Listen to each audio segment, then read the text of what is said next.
Oo, sa Gem Pascual.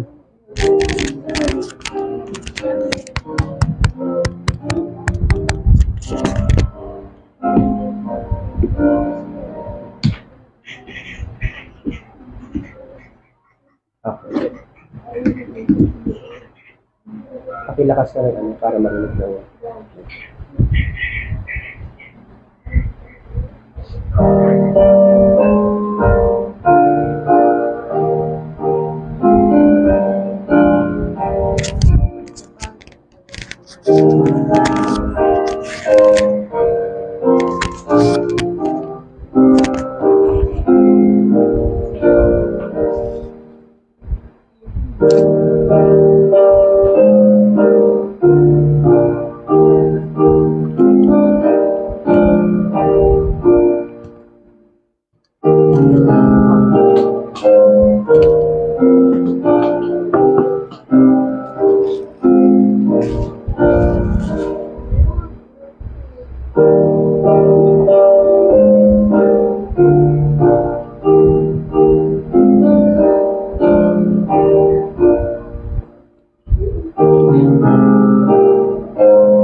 Check.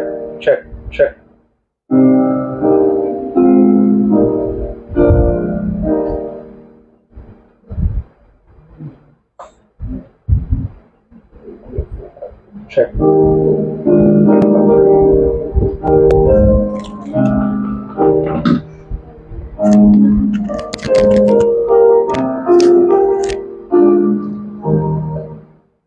Mga kapatid, ihandanan natin ang ating mga sarili para sa ating panambahan.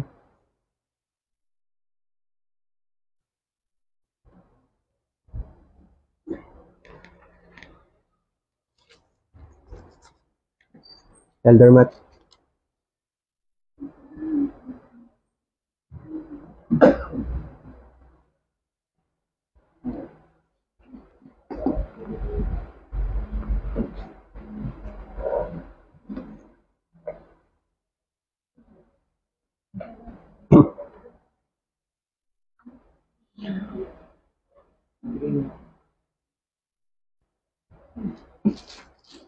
Manalangin tayo ng tahimik sa Panginoon.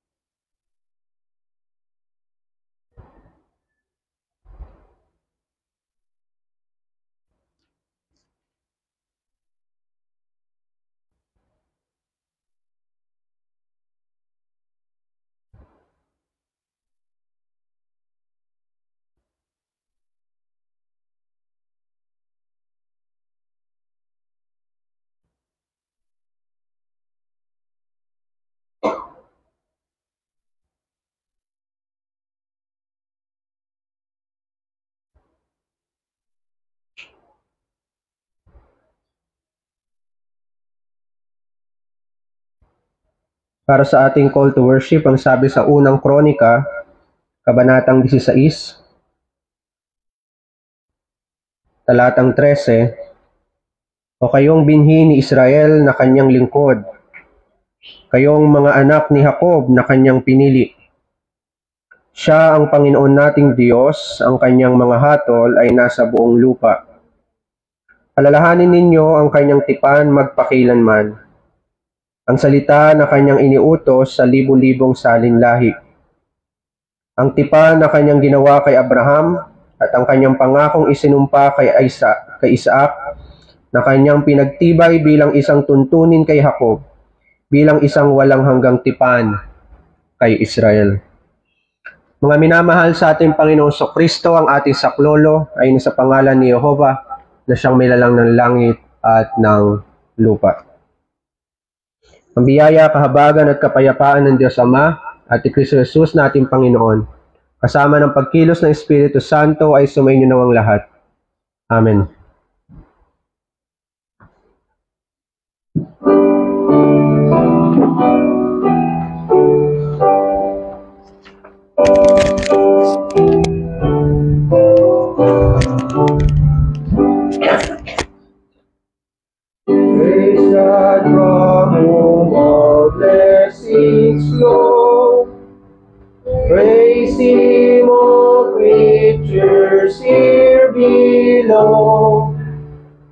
Raise him above the heavenly host.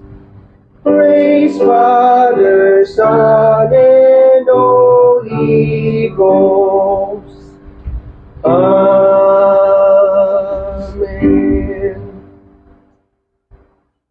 Psalter 137, Acceptable Worship. Ang awitin natin ay yung stanzas 1, 2, 3, and 4. Stanzas 1, 2, 3, and 4 ng Psalter 137, versification ng Psalm 50.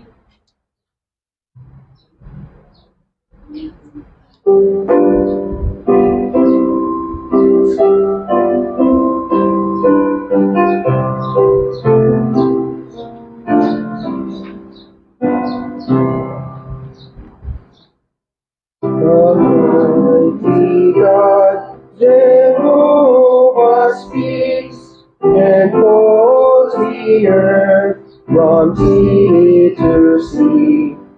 From blue to Zion, God shines forth. He comes and will not silent be. Devouring flame before him goes, and dark the tempest round him blows. He calls aloud to heaven and earth, that he may justly judge his own. My chosen saints together bring, whose sacrifice to me alone. The heavens his righteousness declare, for God himself as judge is there. Hear, O my people, I will speak. Against thee I will testify. Give ear to me, O Israel, for God thy covenant God am I. I do not spurn thy sacrifice, thy offerings are before my eyes. I will receive from out thy fold no offering for my holy shrine. The cattle on 1,000 hills, and all the forest beasts are mine. Each mountain bird to me is known, whatever roams the field I own.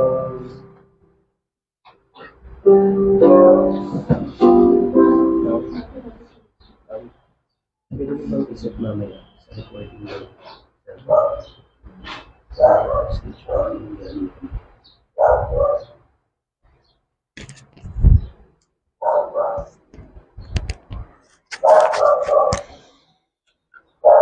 Pakinggan ninyo ang mga kautusan ng Panginoon sa Exodo 20.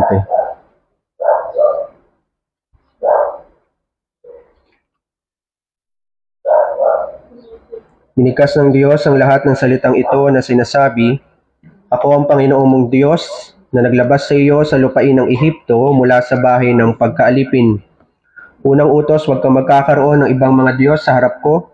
Pangalawa, huwag kang gagawa para sa iyong sarili ng inukit na larawan o ng anumang kawangis ng anumang nasa langit sa itaas o na nasa lupa sa ibaba o na nasa tubig sa ilalim ng lupa.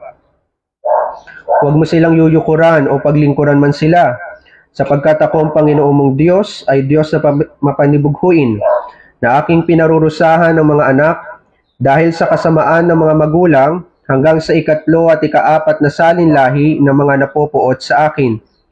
Ngunit pinagpapakitaan ko ng wagas na pag-ibig ang libo-libong umiibig sa akin na tumutupad ng aking mga utos.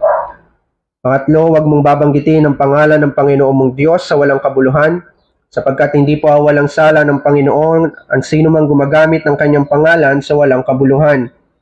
Ikaapat, alalahanin mo ang araw ng Sabat upang ingatan itong banal. 6 na araw kang gagawa at iyong gagawin ng lahat ng iyong gawain. Ngunit ang ikapitong araw ay Sabat sa Panginoon mong Diyos. Sa araw na ito ay huwag kang gagawa ng anumang gawain.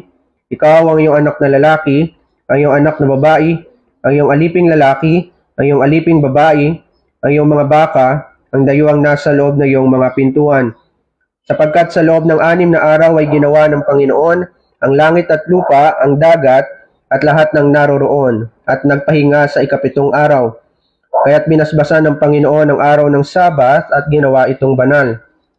Kalima, igalang mo ang iyong ama at ang iyong ina upang iyong mga araw ay humaba sa lupaing ibinibigay sa iyo ng Panginoon mong Diyos. Ika-6, huwag kang papatay. Kapito, huwag kang mangangalunya. Kawalo, huwag kang magnanakaw.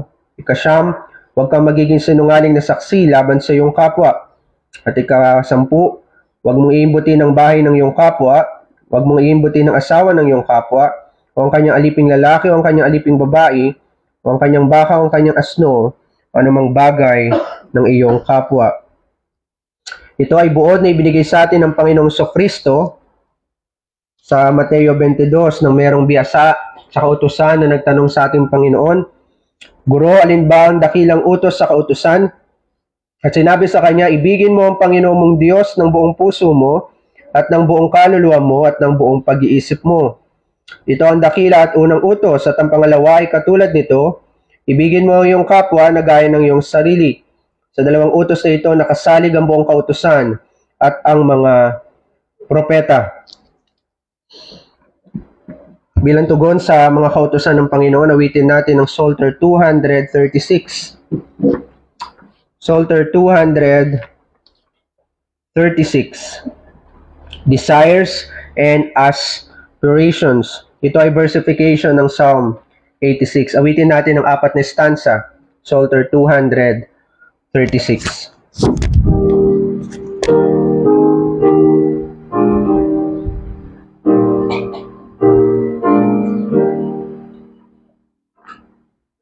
By all whom thou hast made, be praise and worship great, to earth abroad.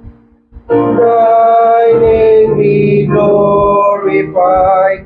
There is none great beside. Much less thy works abide, for thou art God. Help me thy will to do, thy truth thy will pursue. Teach me to fear, give me the single eye, thy name to glorify. O Lord my God, most high, with heart sincere. How great thy love appears, that maketh gloomy fears no more dismay.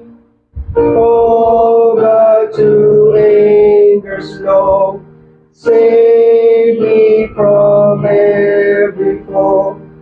Thy loving kindness show, thy truth display. Show me thy mercy true, thy servant's strength renew. Deliver us then to show. Thy comfort, Lord, bestow. Let those that hate me know thou art my friend.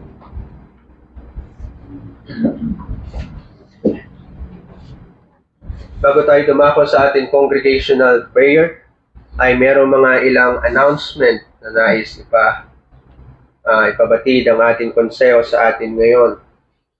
Sa Bulacan po ay nanonood sila ng dalawang sermon, ng pre-recorded sermon para sa kanilang gawain. Naroon po si Deacon Raf para gumabay sa kanila, para sa kanilang gawain.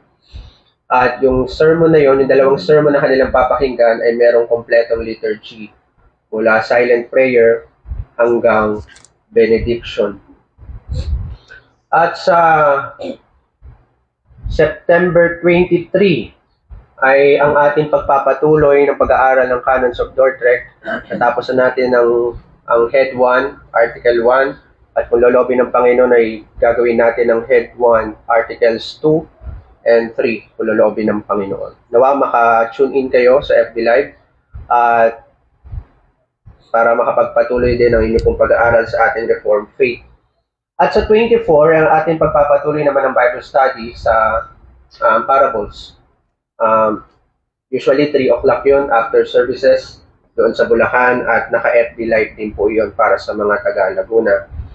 At kung loloobin ng Panginoon ay sa September 23 rin po ang pagpapatuloy na o pagbubukas ng klase ng Catechism. At ang Catechism po natin ay gagawin na lamang po sa Bulacan at ihinto na po ang Katekismo dito sa Laguna dahil sa 3 kadahilanan. Una, dahil hindi po willing ang mga magulang na dalhin ang kanilang mga anak sa Katekismo dahil ang mga magulang ay hindi mga confessing member at walang desire na maging confessing member.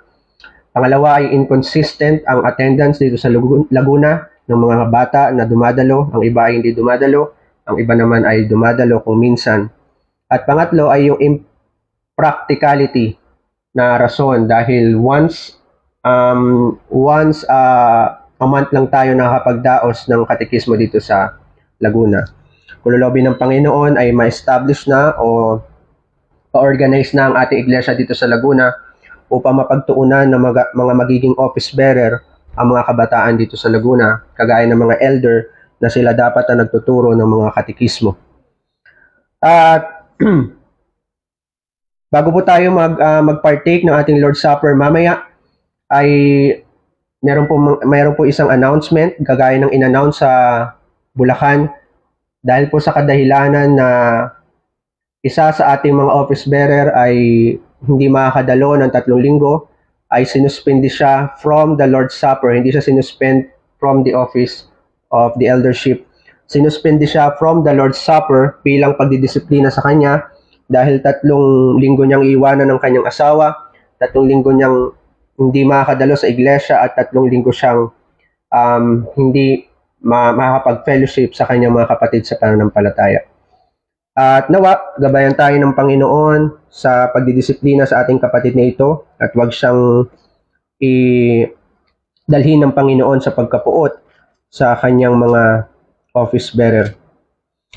At ito ang ginamit na teksto para sa pagdidisiplina sa kanya bilang bahagi na rin ng announcement sa Bulacan.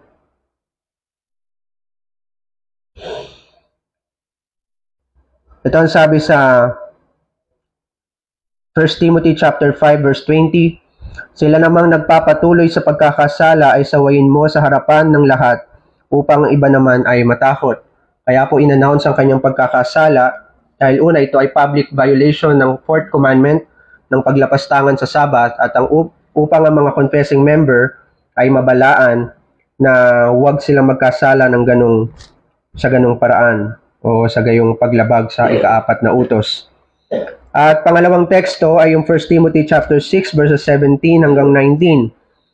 Ang mga mayayaman sa sanlibutan ito ay atasan mo na huwag magmataas, ni huwag umasa sa mga kayamanang hindi tiyak, kundi sa Diyos na nagbibigay sa atin ng lahat ng mga bagay para sa ating kasiyahan. Dapat silang gumawa ng mabuti, maging mayaman sa mabubuting gawa, bukas ang palad at handang mamahagi. Sa gayoy, magtitipon sila para sa kanilang sarili ng isang mabuting saligan para sa hinaharap upang sila ay makapanghawak sa tunay na buhay. Ang idea ng 1 Timothy chapter 6 verse 17 ay sa dukhaman o sa mga mayayaman, sapat lagi ang ibinibigay ng Panginoon.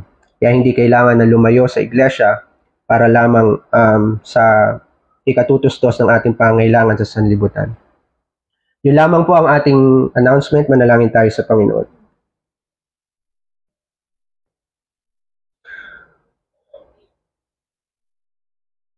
O mahabagin naming Diyos na banal,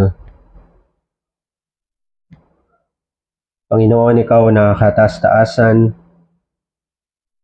Ikaw na matuwid at makatarungan. Ikaw na hindi mo pinabayaan ang kasalanan na hindi maparusahan sa inyo pong harapan, sapagkat ito ang hinihingi ng inyo pong katarungan. Ang bawat pagsalangsang, O Diyos, ay tiyak mong paparusahan sang-ayon sa dikta ng inyo pong katuwiran at ng inyo pong kabanalan. Sapagkat ikaw ay hindi nagagalak sa karumihan at sa kadiliman. Pinapanatili mo ang iyong liwanag at ang inyo pong kabanalan. At kaalinsabay nito ay ang inyo pong pagwasak sa anumang gawa ng karumihan. Ngunit kinikilala namin, Panginoon, na sa araw-araw bilang mga mananampalataya ay nahuhulog kami sa pagkakasala. At isang magandang pamamaraan, Panginoon, na naririnig namin at nakikita namin kung paano umiiral ang inyong pong disiplina sa iglesyang ito, upang sa gayon ay mapaalalahanan kami ng inyong pong mga kautusan at mapabalaanan kami patungkol sa aming pagsuway kung kami man ay nagbabalak na sumuway sa inyong pong kautusan. Nasa pagkatapos ng isang linggo na pagsisiyasat namin sa aming sarili, nakita namin, Panginoon, na kami ay hindi karapat-dapat sa banal na hapunan ng Panginoon. Hindi kami karapat-dapat na makibahagi sa tinapay at alak na ikaw mismo ang siyang naghanda para sa amin. Sa makatuwid, hindi karapat-dapat si Kristo para sa aming kaligtasan, sapagkat kami ay marumi at hindi karapat-dapat iligtas dahil sa marami naming mga pagsalangsang. At nung narinig namin ang inyo pong pagdidisiplina sa inyo pong iglesia, ay nakita namin kung gaano kami hindi karapat-dapat sa inyo pong harapan. Sapagkat kami rin, O Diyos, ay lapastangan sa Sabat sa araw ng linggo. Marami kaming bagay na ginagawa na labag sa inyo pong kautusan. Marami kaming mga bagay na walang kinalaman sa Sabat na aming ginagawa sa araw ng linggo. Mga material na bagay, mga makalaman na bagay na nakapagbibigay kasiyahan lamang sa aming mga laman. Mga bagay na dapat pinipigil namin ng aming mga sarili, ngunit sa kadahilanan ng aming sariling interes, ginagawa pa rin namin ang mga bagay nito sapagkat iniisip namin na mas marunong kami sa iyo. Natataranta kami na baka bukas ay wala kaming kainin, kaya maging ang araw ng Sabat ay kinukuha namin para sa aming sarili. Simula nang sumpain mo ang lupa, Panginoon, nakita namin ang aming mga sarili na kailangan namin kunin ng linggo upang sa araw ng Lunes ay meron kaming kainin. Upang sa mga susunod na buwan at taon ay meron kaming maimpok para sa aming sarili. Ngunit hindi ka nalulugod sa gayong paglabag sa inyong pong kautusan. Sapagkat ang araw ng Sabat ay sumasalarawan sa inyong pong kapahingahan. Kung paano ang inyong pong bayan ay binibigyan nyo ng kapahingahan, at ang araw ng Sabat na ito ang patikim ng walang hanggang Sabat na aming tatamuhin sa pagbabalik ng Panginoong Kristo. Ama naming Diyos, patawarin mo kami sa bawat naming paglabag. At nawa maging karapat-dapat kami sa pupuri sa iyo at pagpapasalamat sa iyo alang-alang lamang sa katuwiran ng Panginoong Kristo. Sapagkat sa ganang amin, O Diyos, ay wala kaming katuwiran at wala kaming kabanalan. Malibang ikaw magkaloob sa amin ng gayong mga mabuting kaloob, kami ay hindi magiging karapat-dapat sa iyo. Maging sakramento ng banal na hapunan, O Diyos, ay hindi karapat-dapat sa amin, kaya patawarin mo kami sa aming mga pagkakasala. Ituon mo nawa, O Diyos, ang aming mga sarili sa pakikinig ng inyong salita. Iwaksay nawa namin ang lahat ng gawa ng kasalanan at karumihan upang kami ay makapagpakumbaba sa inyo po habang nakikinig sa inyo pong paanan. Pagpalain nawa po kami sa araw nito. Gabayan niyo po ang aming mga kapatid na nagdaraos ng kanilang gawain sa Bulacan. Huwag niyo pong kakalimutan ang aming mga confessing member doon sa Bulacan. Gaya ng hindi niyo po pagpapabaya sa mga confessing member dito sa Laguna. At dalangin namin, Panginoon, itatag mo ang inyo pong iglesia dito sa Santa Cruz kung niyo lamang pong loloobin. Magkaloob ka sa amin ng mga kalalakihan bilang mga elder na may kakayanan na magturo sa amin ng inyo pong mga salita at sa aming mga kabataan ay magbigay ng mga paalala at ng mga karunungan na nagmumula sa inyong salita. At dinadalangin din namin, O Diyos, na magkaloob ka sa amin ng diakono na magpapaabot ng inyong pong kahabagan para sa aming mga nangangailangan dito sa Laguna. At aming dalangin, O Diyos, nagmamakaawa kami. Pagkalooban mo kami ng mga kaluluwa na handang isakripisyo ang lahat alang-alang sa iyo, na ipapahayag ang inyo pong pangalan sa harapan ng kapulungan, bilang sila ay nagnanais din na maging kabahagi ng inyo pong iglesia. Bigyan niyo po sila ng wastong pagkakilala sa iyo, upang sa gayon ay maging kabahagi sila sa pananampalataya, kagaya ng pangahawakan namin sa pananampalatayang minsang ipinagkaloob niyo po sa mga banal. Mahabag ka sa amin, O Diyos, at pagkaisahin mo kami bilang isang iglesia. At dalangin namin, O Diyos, na huwag nawang matapos ang inyo pong gawain dito sa Laguna. Kaya pagkalooban mo kami, Panginoon, ng mga kalalakihan at ng mga kaluluwa upang ang fellowship namin dito ay maitatag na bilang isang iglesia. Gabayan nawa kami, O Diyos, sa aming panambahan ngayon. Ingatan ang bawat salita na mamumutawi sa bibig ng aming pastor upang sa gayon ang marinig namin ay ang aming mabuting pastol at hindi ang kanyang sariling filosofiya bilang isang tao. Salamat po aming panalangin sa tayong pangalan ni Jesus. Amen. Psalter 362. Psalter 362. Redemption and forgiveness. Ito ay versification ng Psalm 130.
abide.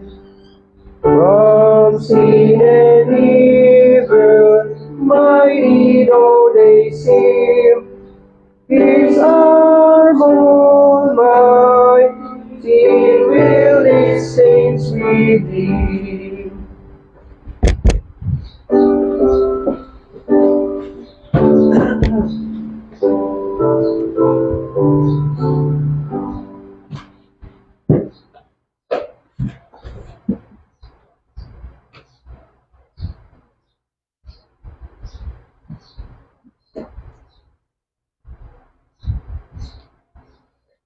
Buksan natin ang ating mga Biblia sa John chapter 19 verse 30.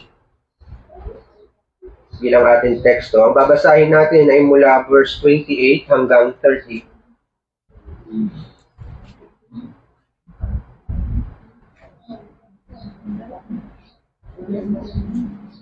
John chapter 19 verses 28 hanggang 30.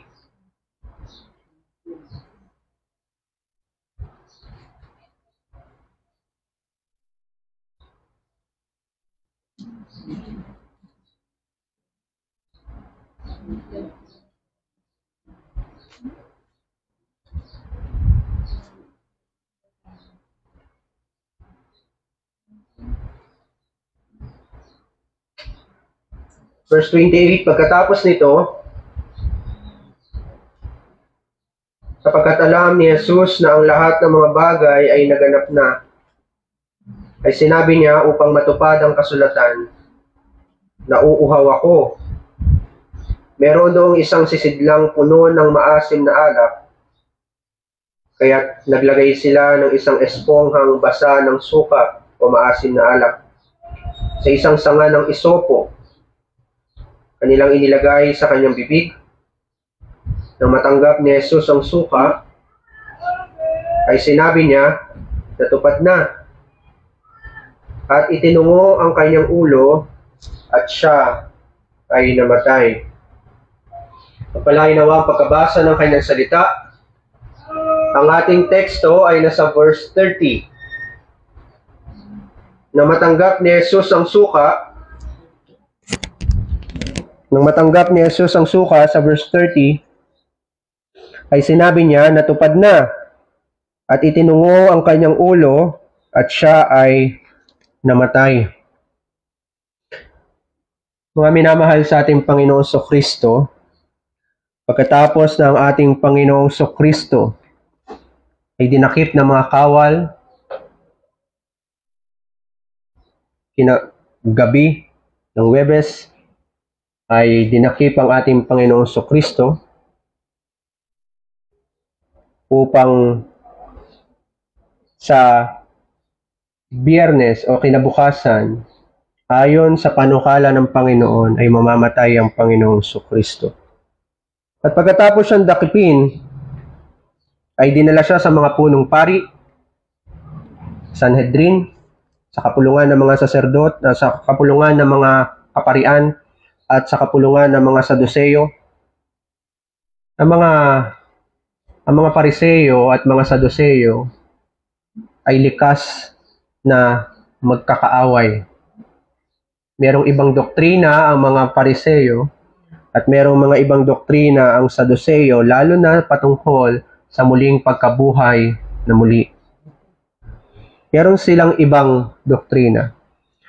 Pero patungkol sa pagpatay sa ating Panginoong Kristo, nagkakasundo ang dalawang ito upang patayin ang Panginoong Kristo.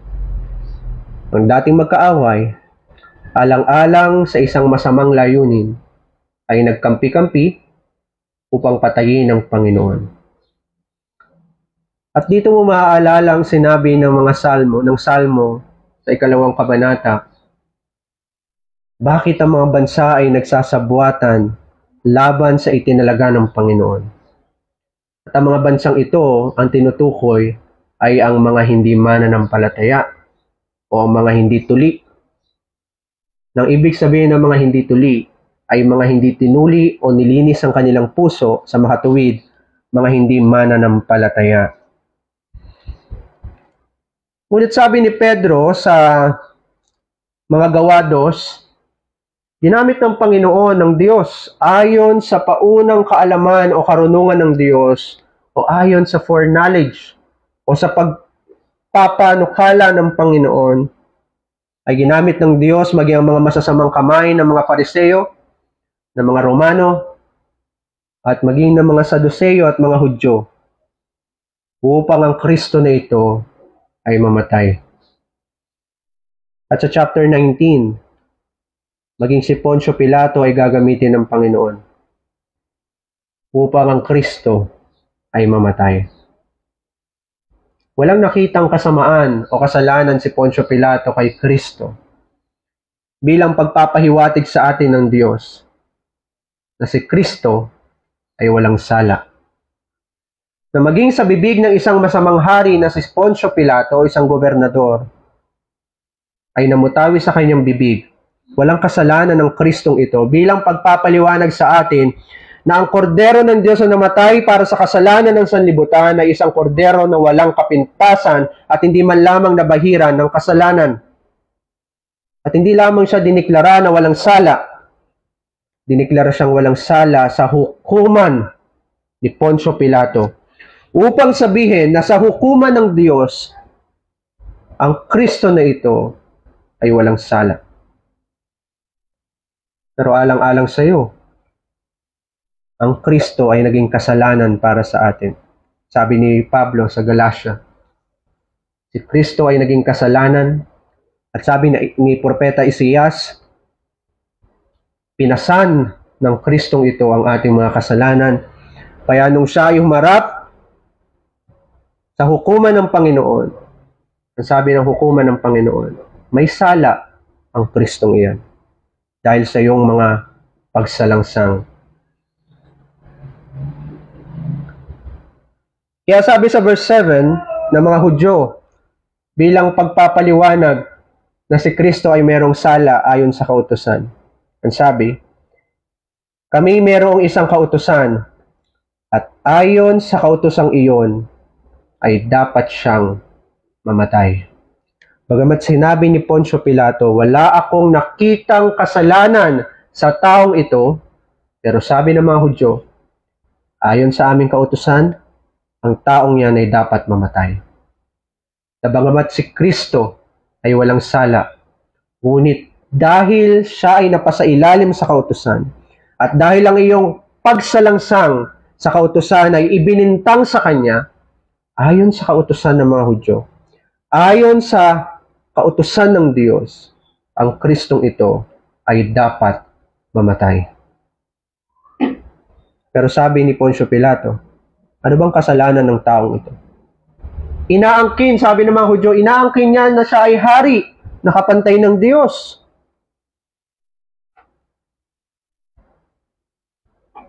Sabi ni Poncio Pilato, wala pa rin akong nakitang kasalanan sa taong ito.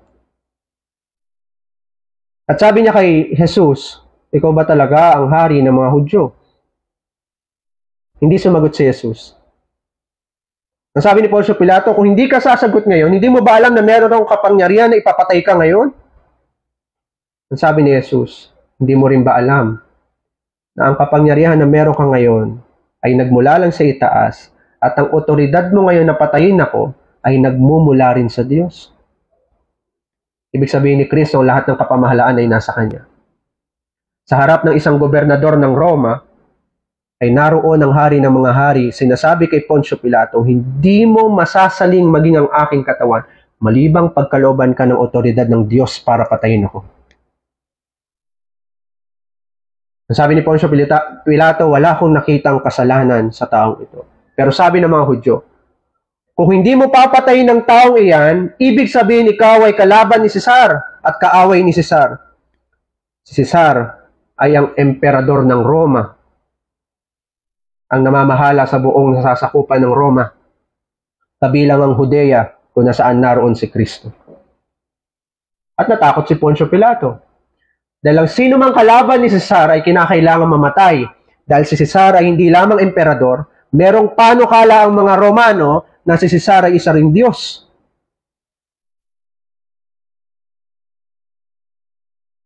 Sabi ng mga Hudyo, Kalaban ka ni Cesar kung pababayaan mo na makawala ang taong iyan. Ngayon, ang sabi ni Poncio Pilato, sige, narito si Barrabas at narito ang Kristo na nag-aangking hari. Mamili kayo kung sino. Ang sabi nila, ipako.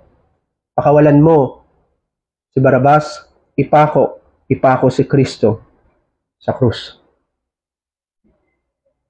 Wala nang nagawa si Poncio Pilato. Sapagkat maging si Poncio Pilato ay natatakot din sa mga Hudyo. Ngunit meron siyang ginawa. Nung si Kristo ay papako sa krus, nagpagawa siya ng isang karatula na nakasulat sa wikang Latin, sa Griego, at sa Hebreo. Ang sabi, si Jesus na taga Nazaret, ang hari ng mga Hudyo. Ang sabi ng mga Hudyo, hindi yan ang hari ng mga Hudyo. Ang sabi ni Poncio Pilato, ang nasulat ko ay nasulat ko na. Hanggang sa kamatayan ni Kristo, maging ang mga hindi mananampalataya ay sinasabi na si Kristo ang hari. At sabi ni Poncio Pilato, ang naisulat ko na ay naisulat ko na. At nung siya ay ipapako na sa krus, pinasan niya ang krus ng Kalbaryo bilang pagpapahirap sa Panginoon. At nung siya ay nakuha ng mga kawal, pinagpunit-punit ang kanyang damit, hinati sa apat, bilang katuparan ng propesiya sa mga awit, na kanilang pinagpunit-punit ang aking damit, at kanilang pinagpalabunutan ng aking mga damit kung kanino ito mapupunta, sapagkat dinamitan siya ng kulay ube, bilang pagpapahiwatig na siya ay hari. Tinutokso nila si Jesus. At pinagtatawanan nila si Jesus. At bilang pagbibigay ng katatawanan ka sa Panginoong Kristo, binigyan siya ng isang korona dahil siya ay nag-aangkin na hari. Koronang tinik.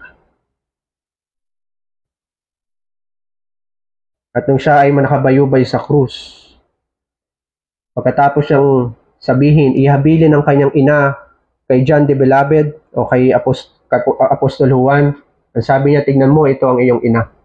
At simula noon, sinama ni Juan ang ina ni Jesus dalhin sa kanyang bahay upang siya ang mag-alaga dito dahil si Maria noon ay isa ng biyuda, wala ng asawa, sapagkat si Jose ay patay na. Kaya kinakailangan ayon sa kaugalian ng mga Hudyo, ang panganay na anak ay kinakailangan suportahan ng kanyang ina na wala ng asawa.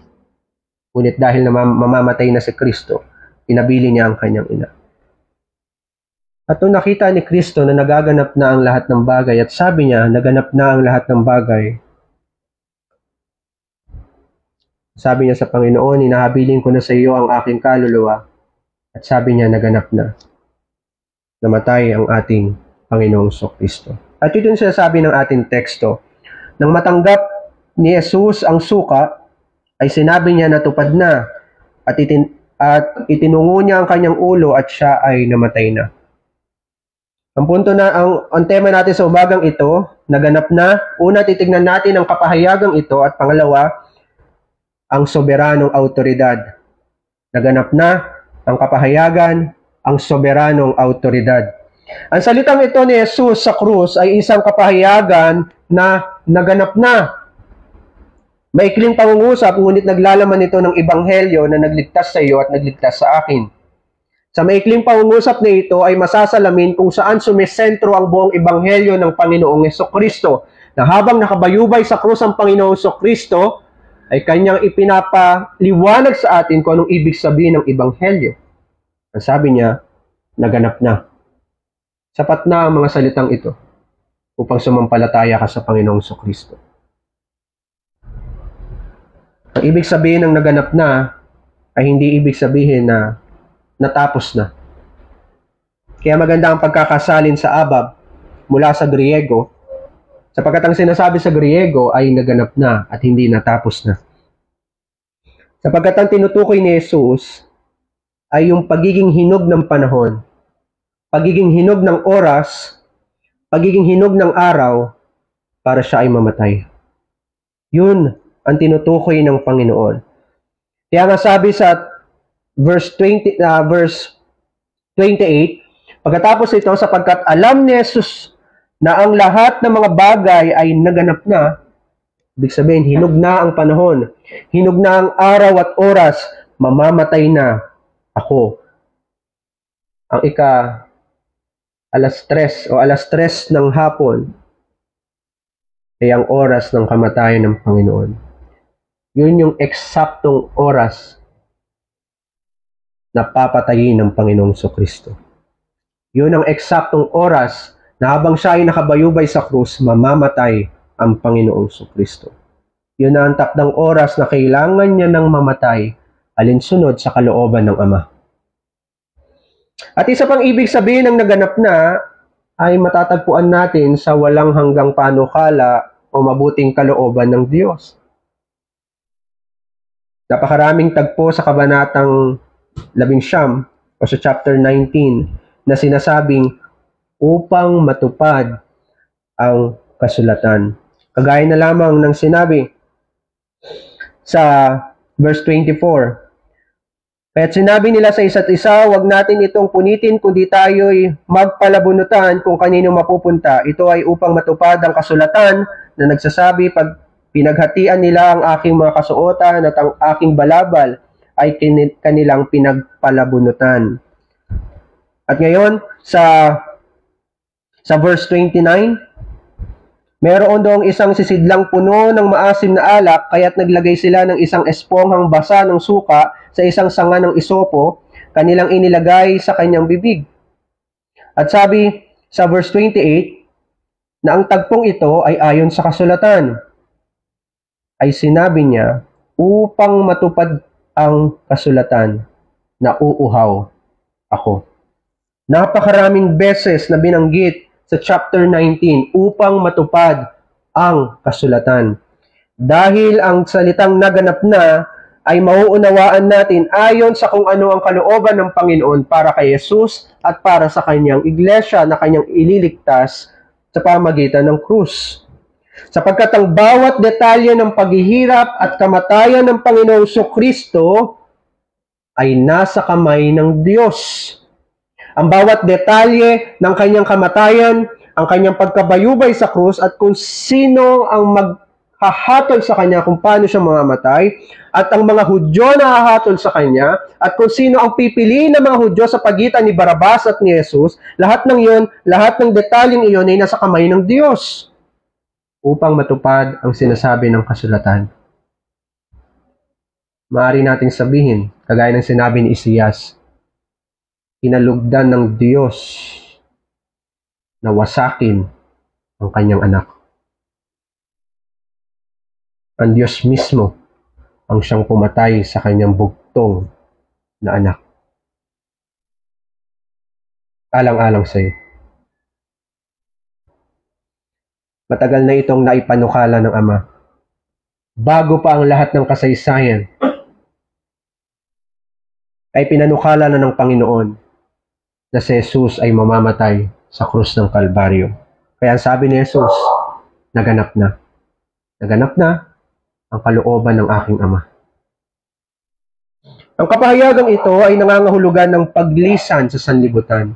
Nung sinabi na naganap na, ibig sabihin ng Panginoong Kristo ay lilisan na sa sanlibutan. At ito ang nagbibigay ng matinding kalungkutan sa kanyang mga apostol at mga alagad. Na malaman na ang Panginoong Kristo ay mawawala na sa sanlibutan at lilisan na sa sanlibutan, mawawala na ang kanilang guro. Sapagkat pagkatapos ng sambitin ng mga salitang ito, itunungo niya ang kanyang ulo at siya ay namatay, sabi sa verse 30. At ang sumunod dito, kung itutuloy natin ang pagbabasa, ay ang kanyang paglilibing. Ibig sabihin, nung sinabi niyang naganap na, namatay na ang Panginoong Kristo. Hindi natin alam kung merong nakarinig sa Panginoong Kristo nung sinabi niyang naganap na. Pero ayon kay Lucas, sa Luke chapter 23 verses 46 hanggang 47, nung ang Panginoong Kristo ay mamamatay na, siya ay sumigaw sa krus at inahabilin niya ang kanyang kaluluwa sa Diyos. Sabi niya, Ama, inihahabilin ko na ang aking espiritu sa iyo, at siya ay namatay na. At sabi rin ni Lucas sa verse 47, na narinig ito ng isang senturyon o isang kawal ng mga taga-Romano. Narinig ito ng mismong senturyon na nagpako sa Panginoong Kristo doon sa krus. Naganap na. At kung yung sinabi niyang natupad na ay naisulat ni Juan, ibig sabihin, marahil, narinig ito ng mga alagad at isa ito sa mga isinisigaw ng Panginoon habang siya ay nasa krus ng Kalbaryo. Nung sinabi niya, Ama, inahabilin ko na sa iyo ang aking espiritu, at sabi niya, naganap na, natupad na. Marahil isa ito sa mga isinigaw ng Panginoong Kristo at narinig ito ni Apostol Juan na nagsulat ng Ebanghelyo ni Juan. Bakit kailangan mayroong makarinig? Importante ba talaga na mayroong makarinig? Mahalaga ba talaga na marinig ang pangungusap na ito ng Panginoong Kristo nung sinabi niyang natupad na o naganap na?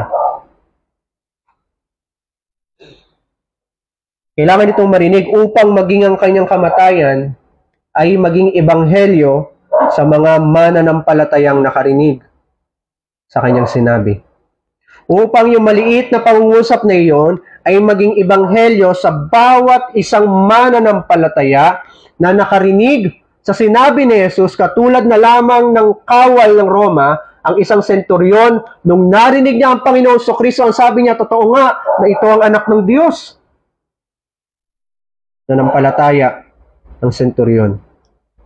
Sapagkat yung katagang ito na sinabi ni Jesus ay isang ebanghelyo at kinakailangan itong marinig.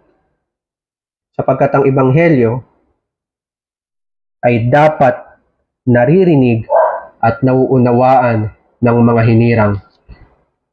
Hindi sapat na ang Panginoon Kristo ay mamatay sa krus at wala siyang sinasabi. Sapagkat ang Panginoon Kristo, sabi sa Exodus 16, ay ang propeta ng Diyos. Na maging sa kanyang kamatayan, kinakailangan na ang Panginoong Kristo ay nangangaral ng ebanghelyo. Habang unti-unting natutupad ang kasulatan, ay kanya itong pinapaliwanag sa mga mananampalataya. Nung sinabi, upang matupad ang kasulatan, ito ay pinapaliwanag ng Panginoong Kristo habang siya ay nakabayubay sa pamamagitan ng mga pangungusap habang siya ay nakabayubay sa krus. At ipinapaliwanag niya ito sa mga elect, ipinapaliwanag niya ito sa mga mananampalataya na naroon upang habang siya ay nakabayubay, habang nakikita nila ang kanyang katawan na namamatay, ay maunawaan nila na ang sentro ng ebanghelyo, ang sentro ng bawat tapat na pangangaral, ay ang krus ng Panginoong Kristo. Ang katawan, ang dugo ng Panginoong Kristo. Mas lalo nilang nauunawaan ang ebanghelyo kung nakikita nila ang katawan at ang dugo ng Panginoong Kristo na namamatay at ibinubuhos sa krus ng Kalbaryo. Ito ang ginagawa sa sakramento. Sapat ang bawat tapat na pangangaral. Ngunit sabi ng Blessed Confession of Faith, dahil sa ating kahinaan, dahil sa kahinaan ng ating pangunawa, kinakailangan ng mga sakramento upang yung pangangaral na narinig natin ay makita natin sa harapan at mas lalo nating maunawaan kung ano ang ebanghelyo. Hindi maaaring magkaroon ng sakramento malibang meron munang pangangaral. Hindi maaaring magkaroon ng katawan at dugo sa krus ng Kalbaryo malibang merong mangaral. Si Kristo, ang sabi niya, natupad na. Ang sentro ng kapahayagang ito ay ang kamatayan ng Panginoon. Ang sentro ng bawat tapat na pangangaral at ng bawat sakramento, maging ng bautismo o ng sakramento ng banal na hapunan, ay ang krus ng Panginoong Kristo. Ngayon, bakit may pagkakait sa sarili mo na maging kabahagi ng banal na hapunan ng Panginoong Kristo kung naunawaan mo na ang sentro nito ay ang krus ng Kalbaryo? Kung ito ang larawan ng kanyang dugo at ng kanyang katawan, bakit hindi ka ngayon magmadali na maging kasapi ng iglesia upang ikaw din ay mabigyan ng tinapay at ng alak na mula mismo sa Diyos. Bakit mo lalapastanganin ang kautusan ng Diyos gayong alam mo na maaaring ipagkait sa iyo ang tinapay at ang alak kung talagang nauunawaan mo na ang sentro nito ay ang krus ng Kalbaryo?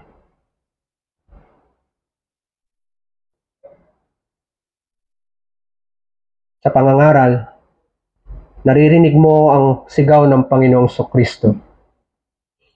Naganap na. Sapagkat sa pangangaral ay naririnig mo na naganap na ni Jesus ang lahat ng kautusan at katuwiran para sa iyo.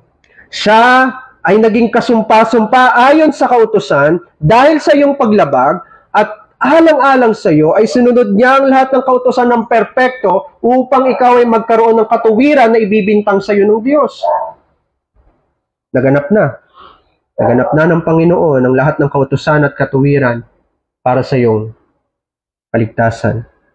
Sa pangangaral ay naririnig mo na ayon sa mabuting kalooban ng Diyos, naganap ang kamatayan ng Panginoon.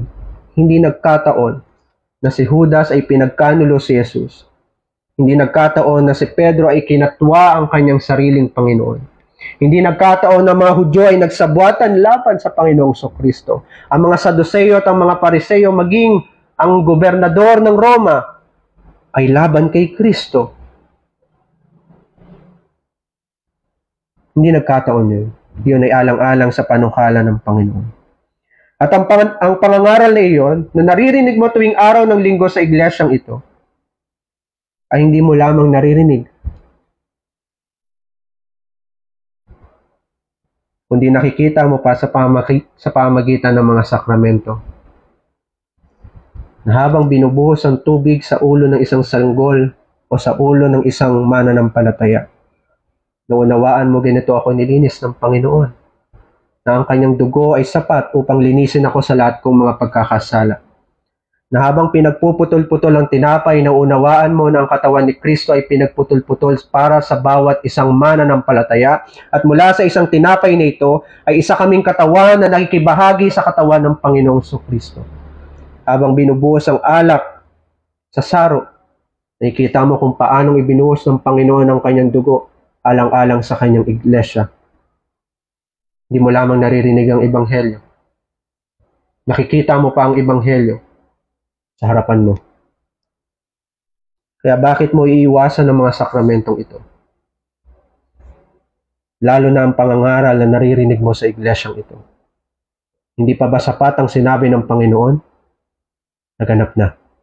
Upang magmadali ka na maging kasapi ng iglesia, at upang ingatan mo ang iyong lakad na hindi ka magkasala sa kautusan ng Panginoon, upang hindi ipagkait sa iyo ang tinapay at alak bilang pagdidisiplina sa pagkakasala mo. Ang may buong autoridad upang sabihin ang katagang ito, ang mga salitang ito na naganap na, ang may buong karapatan at autoridad ay ibinigay lamang kay Kristo. Walang ibang tao at Panginoon na may karapatan na sabihing naganap na maliban sa ating Panginoong Kristo, sapagkat sa Kanya lamang ibinigay ang lahat ng autoridad upang ipahayag na naganap na. Kahit si Poncio Pilato na pinakamakapangyarihan sa Judea ay walang karapatan upang sabihin na naganap na. Kahit ang mga Fariseo at Saduceo na sinasabi nila na sila ay taimtim na sumusunod sa kautusan ng Panginoon ay walang karapatan na sabihin na naganap na. Ang buong otoridad ay binigay sa ating Panginoong Kristo. Sapagkat siya ang hari ng Israel, ang hari ng mga Hudyo, ang hari ng mga Hentil, ang hari ng kanyang iglesia. Bagamat ayaw ito ng mga punong pari. Siya ang Panginoon na sa Kanya nagmumula ang lahat ng otoridad. Sa mukha ng mga Hudyo, sa mukha at sa mata ni Poncio Pilato, sa mukha ng mga Hentil at ng gobernador ng Roma, ang sabi niya, ako ang hari, naganap na. Siya rin ang may otoridad na ipahayag ito sapagkat siya ang ganap na nakakakilala sa Diyos. Ang sabi niya, walang sino man ang nakakita sa Ama maliban sa Anak. At bilang si Kristo ay napuspos ng Espiritu Santo, at ang Espiritu Santo ang nakakasiyasat sa isipan ng Panginoon, kilalang-kilala ni Jesucristo ang Diyos. Alam niya ng perpekto ang kanyang kalooban, mga katangian, at mga gawain ng Diyos. Siya ang lubos na nakakakilala sa Diyos, at siya lamang ang may buong karapatan upang sabihin na habang nakikita niya ang kasulatan na nagaganap, ang sabi niya, ganap na. Naganap na ang kalooban ng Diyos sapagkat kilala niya ang Diyos. Ganap ang karunungan ng Panginoong Kristo patungkol sa Diyos sapagkat pinuspos siya ng Espiritu bilang Kristo at siya mismo ang Diyos bilang Jesus. Kasama natin ang Diyos. Sa mga sakramentong ito, mga minamahal, maririnig mo ang sigaw ng Panginoong Kristo na ganap na. Patunay ang tinapay at ang katawan upang sabihin sa iyo, wala ka nang dapat gawin para sa kaligtasan mo. Ang binibigay na lang sa iyo ay ang pakikibahagi sa kaligtasang ibinigay at itinakda ng Panginoon para sa iyo. Pag sinabi na siya lamang ang may kapangyarihan at otoridad upang sabihin na naganap na, ibig sabihin, wala kang kapangyarihan, wala kang otoridad upang sabihin sa sarili mo na meron kang kayang gawin para sa kaligtasan mo. Ang may buong karapatan at kapangyarihan ay ang ating Panginoon Kristo na nabayubay sa krus ng Kalbaryo. Nagkaluray-luray ang kanyang katawan at ibinuhos ang kanyang dugo. At sinabi niya, naganap na.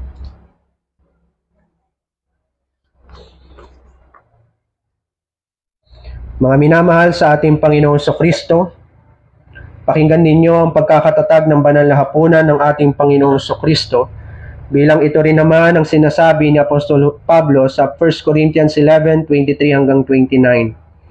Sapagkat tinanggap ko sa Panginoon ang ibinigay ko naman sa inyo na ang Panginoong Jesus ng gabing siya'y ipinagkanulo ay dumampot ng tinapay at nang siya'y makapagpasalamat ito ay kanyang pinagputol-putol.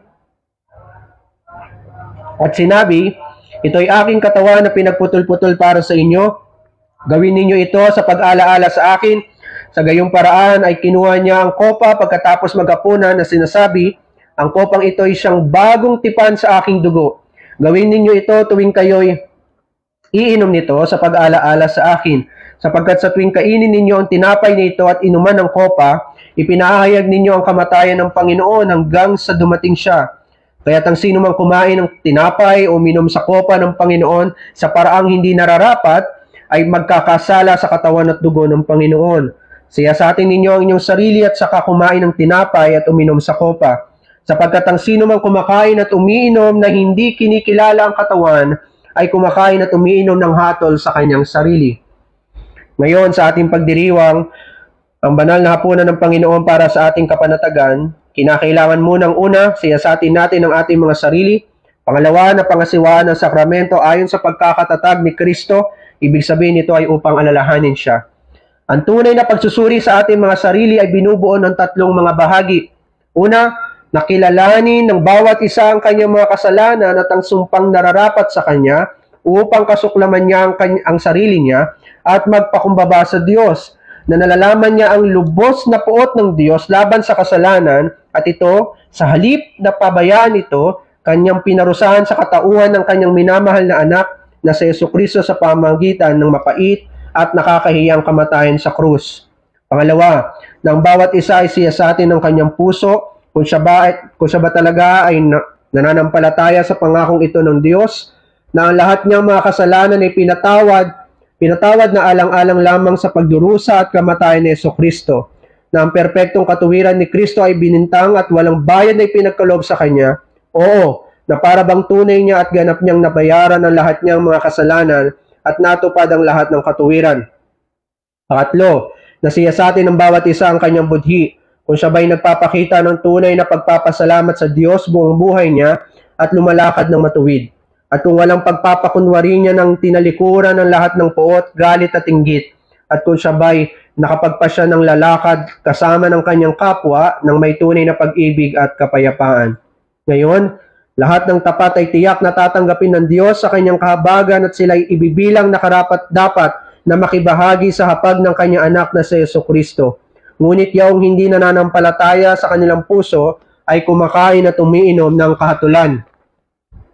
Sa makatuwid, atin ding ayon sa utos ni Kristo at ni Apostol Pablo, pinaalalahanan natin ang mga manggagawa ng mga sumusunod na kasalanan na huwag makibahagi sa hapag ng Panginoon, na sila rin naman ay nag-aangking walang bahagi sa kaharian ni Kristo.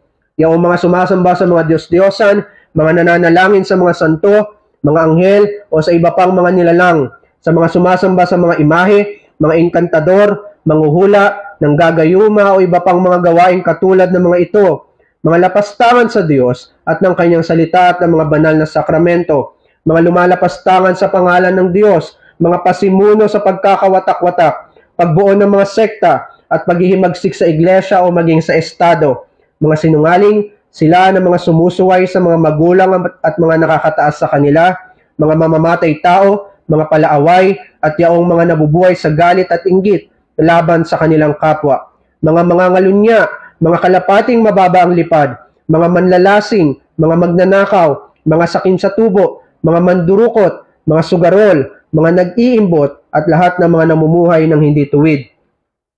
Ang mga ito, habang sila'y nagpapatuloy sa mga gayong kasalanan na hindi dapat makisalo sa pagkain ito na itinalaga lamang ni Kristo sa mga tapat. Kung hindi, ang kanilang kahatulan ay mas lalong pabibigatin. Ngunit ito ay hindi nabanggit, mga minamahal na kapatid sa Panginoon, upang itaboy ang mga tapat na may nagsisising puso na para bang walang makakalapit sa banal na hapunan ng Panginoon, kundi yaong mga walang kasalanan. Hindi tayo nakikibahagi sa sakramentong ito upang ipatotoo na tayo'y mga perpekto at matuwid sa ating mga sarili. Ang totoo, ang ating buhay ay na kay Kristo. Kaya kinikilala natin na tayo ay nasa gitna ng kamatayan. Sa makatuwid,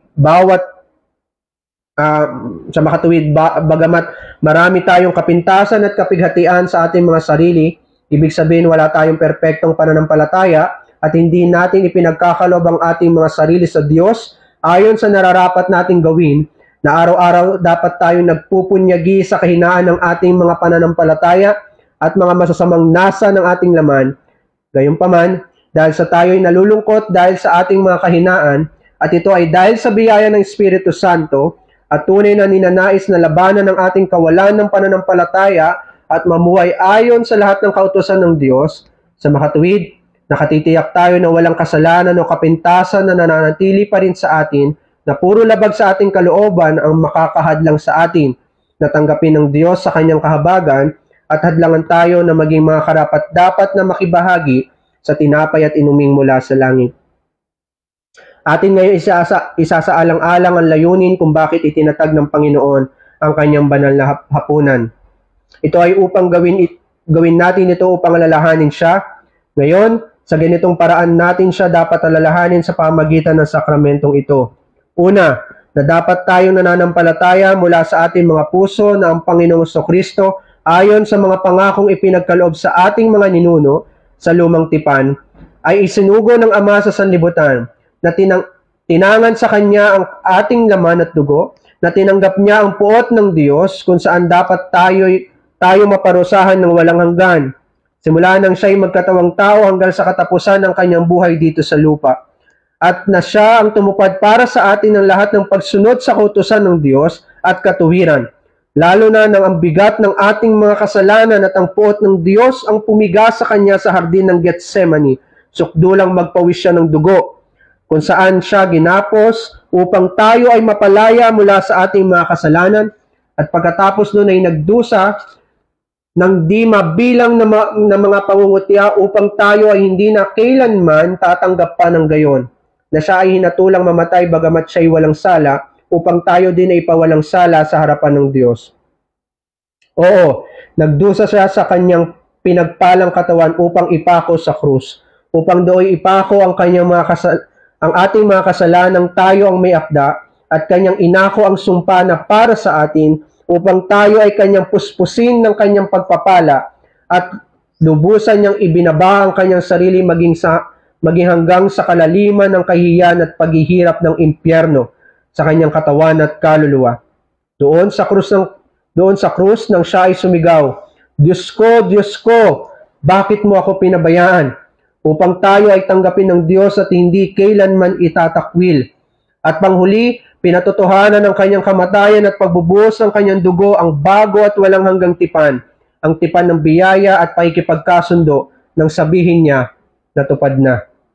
Pangalawa, at upang tayo ay mahigpit na manampalataya na tayo ay kabilang sa tipan ng biyaya na ito, ang Panginoong Kristo sa kanyang huling hapunan ay kumuha ng tinapay at nang siya'y makapagpasalamat, ito ay kanyang pinagputol-putol, ibinigay sa kanyang mga alagad at sinabi, ito ay aking katawan na pinagputol-putol para sa inyo. Gawin ninyo ito sa pag-alaala sa akin. Sa gayon ding paraan ay kinuha niya ang kopa pagkatapos maghapunan na sinasabi, ang kopang ito ay siyang bagong tipan sa aking dugo. Gawin ninyo ito tuwing kayo'y iinom nito sa pag-alaala sa akin.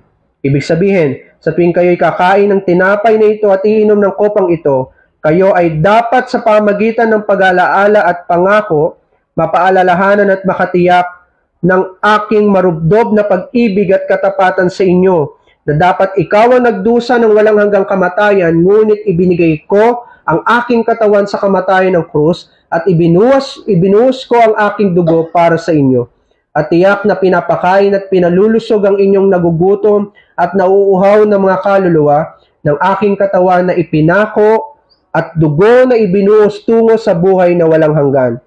Kagaya ng tinapay na ito na pinagputol-putol sa inyong mga mata at ang kopang ito na ibinibigay sa inyo at pagkatapos ay kainin at inumin ng mga ito ng inyong mga bibig sa pag-alaala sa akin.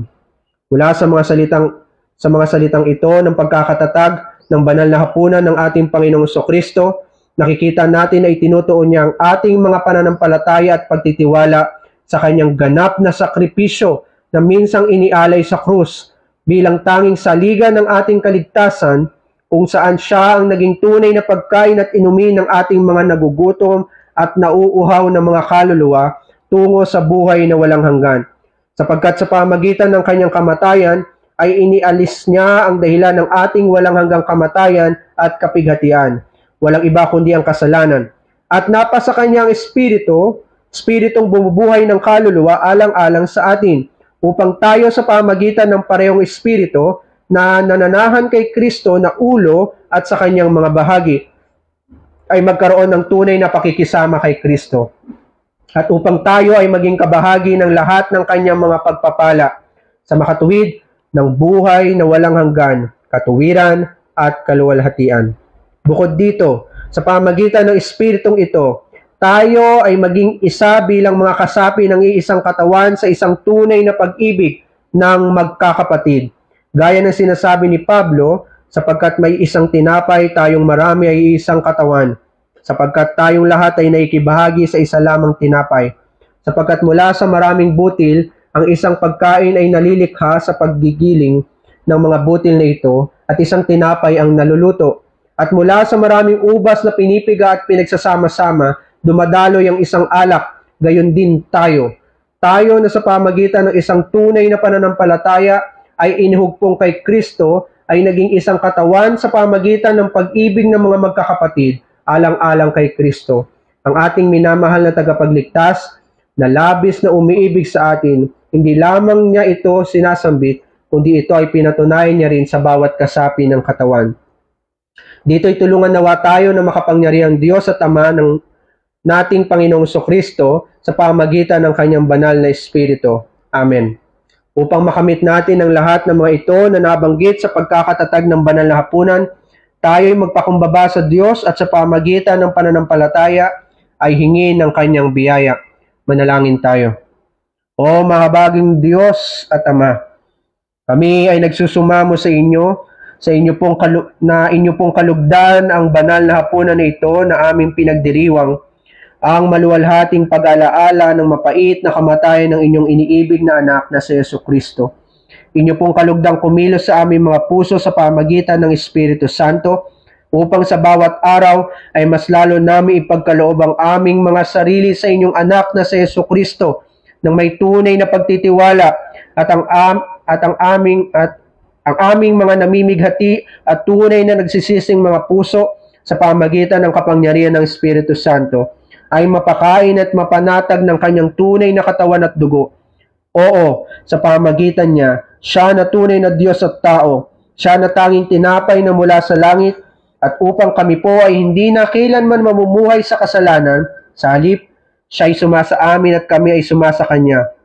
Sa makatuwid, kami ay tunay ngang kanyang mga kabahagi ng bago at walang hanggang tipan ng biyaya, na kami ay hindi dapat mag-alinlangan sa halip, ikaw ay maging mapagbiyayang Ama naming magpakailanman, na hindi ninyo na po kailanman ibibintang sa amin ang aming mga kasalanan, na ipinagkakaloob ninyo sa amin ang lahat ng aming mga pangangailangan ng aming mga katawan, gaya ng hindi kayo nagkukulang sa aming mga kaluluwa bilang inyong minamahal na mga anak at mga tagapagmana ng inyong kaharian. Ipagkaloob din ninyo po sa amin ang inyong biyaya, upang mapasan namin ang aming mga krus ng naliligayahan, upang itanggi naman ang aming mga sarili, ipahayag ang aming tagapagligtas, at upang sa lahat ng mga pagdurusa ay asam-asamin namin ang pagbabalik muli ni Kristo mula sa langit, kung saan gagawin niyang maluwalhating katawan ang aming mga lumang katawan, gaya ng kanyang katawan. Dalhin ninyo po kami sa kanya sa walang hanggan. Ama naming nasa langit, sambahin nawa ang pangalan mo, dumating nawa ang kaharian mo, masunod nawa ang kalooban mo, kung paanong sa langit, gayon din naman sa lupa. Bigyan mo kami ngayon ng aming pagkain sa araw-araw, at patawarin mo kami sa aming mga utang, gaya rin naman na nagpapatawad sa mga may utang sa amin. At huwag mo kaming dalhin sa tukso, kundi iligtas mo kami sa masama, sapagkat iyo ang kaharian, ang kapangyarihan, at ang kaluwalhatian magpakailanman. Palakasin ninyo po kami sa pamagitan ng banal na hapunan na ito, sa walang pag-aalinlangang kapahayagang laganap na aming Kristiyanong pananampalataya, na aming ipinapahayag ng aming mga bibig at nagmumula sa aming mga puso. Sumasampalataya ako sa Diyos Amang makapangyarihan sa lahat, may lalang ng langit at lupa, at kay Jesucristo na bugtong na anak niya, aming Panginoon, na ipinaglihi sa pamagitan ng Espiritu Santo, ipinanganak ni Birheng Maria, nagdusa sa ilalim ng pagdilitis ni Poncio Pilato, ipinako, namatay at inlibing. Siya ay bumaba sa impyerno. Sa ikatlong araw siya ay nabuhay na muli mula sa mga patay, umakyat siya sa langit at nalulok sa kanan ng Diyos. Diyos Amang makapangyarihan sa lahat. Mula roon siya ay paparito upang hukuman ang mga buhay at mga patay. Nananampalataya kami sa Espiritu Santo. Nananampalataya ako sa Iglesyang Laganap, ang kapisanan ng mga banal, ang kapatawaran ng mga kasalanan, ang pagkabuhay na muli ng katawan, at sa buhay na walang hanggan. Amen. Ngayon, napapakainin tayo ng tunay na tinapay na mula sa langit, si Kristo Jesus. Huwag tayong mag-aalinlangan sa tinapay at alak. Sa halip, atin itong itaas sa langit kung saan naroon ang ating manananggol na si Kristo Jesus sa kanan ng kanyang Ama sa langit. At dito rin naman tayo inihahatid ng lahat ng artikulo ng ating pananampalataya. Huwag tayong mag-aalinlangan na tayo ay tiyak na pakakainin at palalakasin sa ating mga kaluluwa sa pamagitan ng pagkilos ng Espiritu Santo, sa pamagitan ng katawan at dugo ni Kristo, habang tinatanggap natin ang banal na tinapay at alak sa pag-alaala sa Kanya.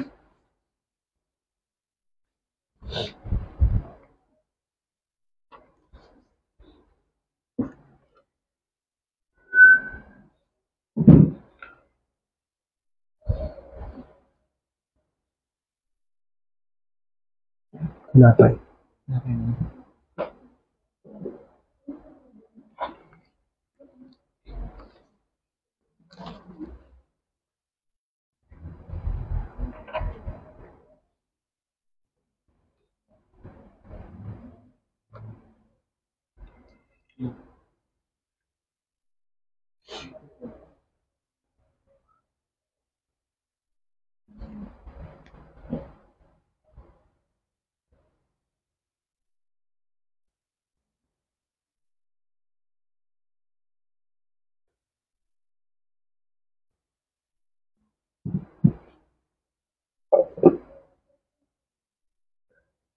Ito'y aking katawan na pinagputol-putol para sa inyo.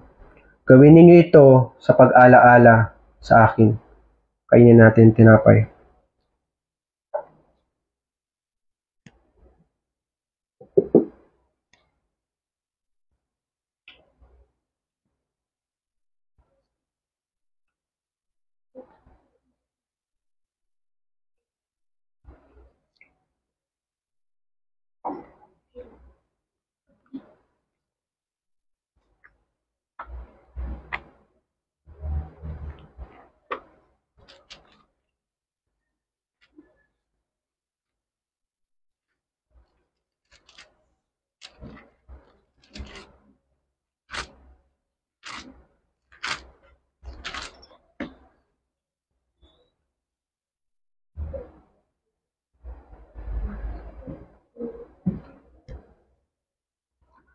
Ang kopang ito'y siyang bagong tipan sa aking dugo. Gawin ninyo ito tuwing kayo'y iinom nito sa pag-alaala sa akin.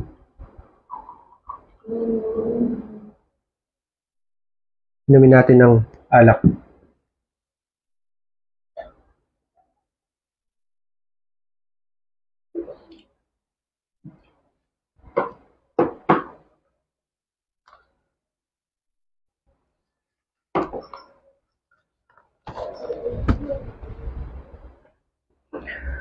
Mga minamahal sa ating Panginoon,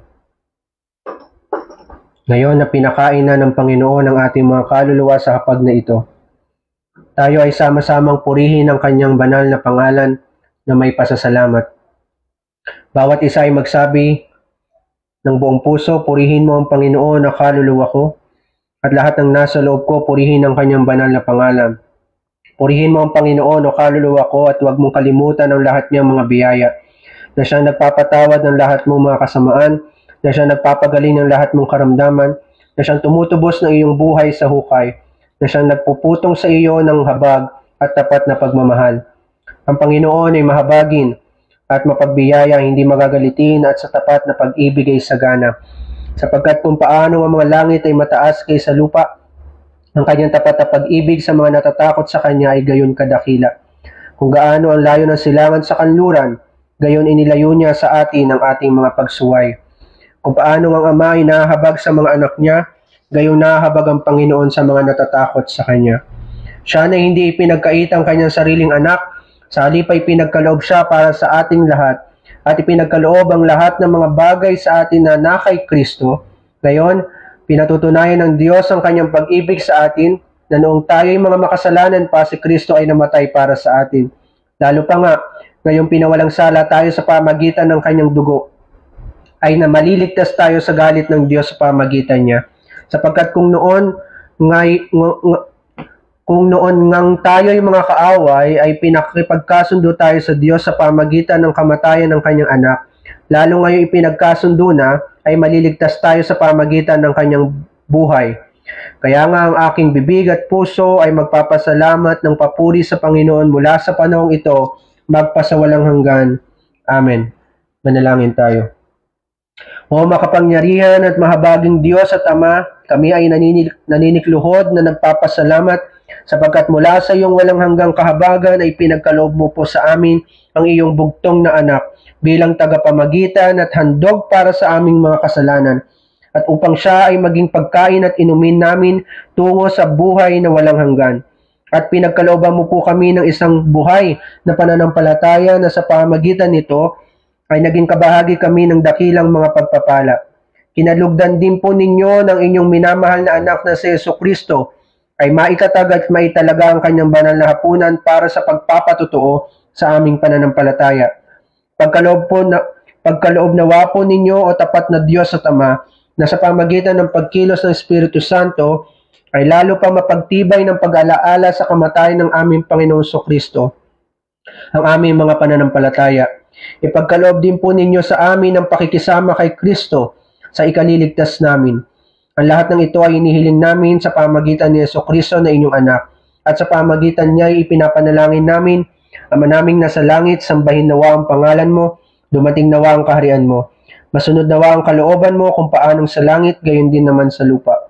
Bigyan mo kami ngayon ng aming pagkain sa araw-araw at patawarin mo kami sa aming mga utang gaya rin naman ng pagpapatawad sa mga may utang sa amin. At huwag mo kaming dalhin sa tukso, kundi iligtas mo kami sa masama. Sapagkat iyo ang kaharian, ang kapangyarihan at ang kaluwalhatian magpakailanman. Amen. Bilang pagpapasalamat sa Panginoon, magkaloob tayo para sa ating General Fund at Mission Fund. Ang Mission Fund po ang ating ginagamit upang ang ating pastor at ang mga iba pang office bearer ay makabisita sa atin once a month. General at Mission Fund.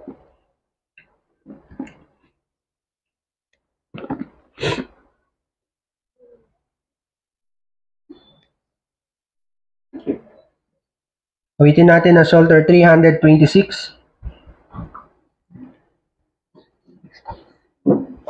Psalter 326.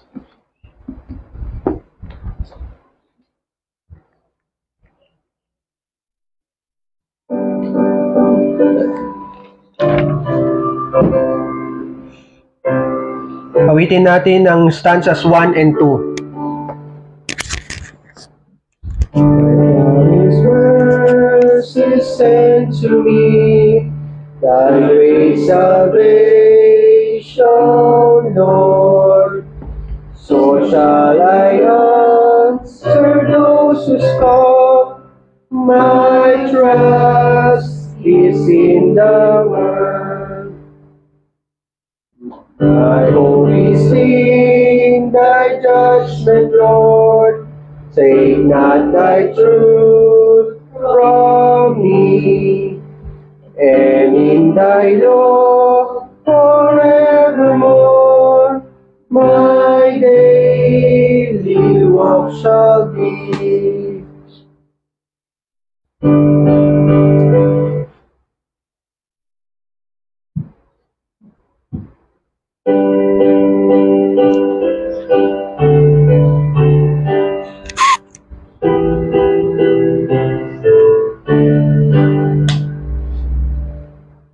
Blessed be the Lord our Father's God, eternal King of kings, who only is omnipotent,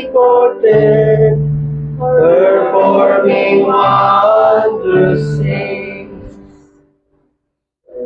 Blessed be his great and glorious name, forevermore. Amen. And let his glory fill the earth, from shore to shore. Amen.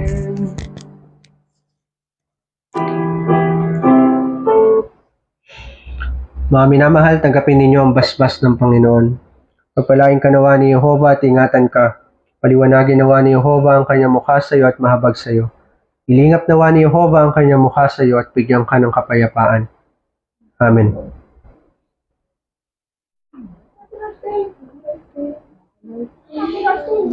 Happy Lord's Day po sa inyong lahat. Ang ating second service ay 10:45. 10:45. Happy Lord's Day. Happy Lord's Day. Happy Lord's Day.